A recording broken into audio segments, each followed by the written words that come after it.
இறையாண்மையின் தந்தை என கூறப்படுபவர் யார்? இறையாண்மையின் தந்தை என கூறப்படுபவர் யார் அப்படின்னு பார்த்தீங்கன்னா ஆன்சர் ஆப்ஷன் ஏ போடின்.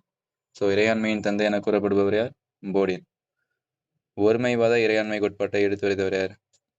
ஒருமைவாத இறையாண்மை கோட்பாட்டை எடுத்துரைத்தவர் யார் அப்படின்னு பார்த்தீங்கன்னா answer option A Austin. So ஒருமைவாத இறையாண்மை கோட்பாட்டை எடுத்துரைத்தவர் யார்?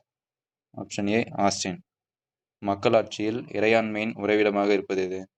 மக்களாட்சியில் இறையாண்மையின் உறைவிடமாக இருப்பது எது அப்படின்னு பார்த்தீங்கன்னா ஆப்ஷன் பி அரசாங்கம். ஸோ மக்களாட்சியில் இறையாண்மையின் உறைவிடமாக இருப்பது எது? அரசாங்கம். நான் தான் அரசு என கூறியவர் யார்?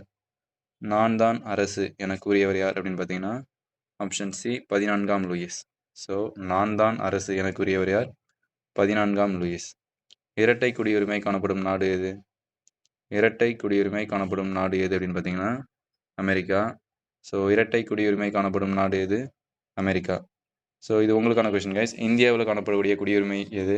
அது எந்த நாட்டிலேருந்து எடுத்தோம்? ஸோ அப்படின்றத மறக்காமல் கமெண்ட்டில் சொல்லிட்டு போங்க கைஸ். ஸோ நெக்ஸ்ட் பார்த்தீங்கன்னா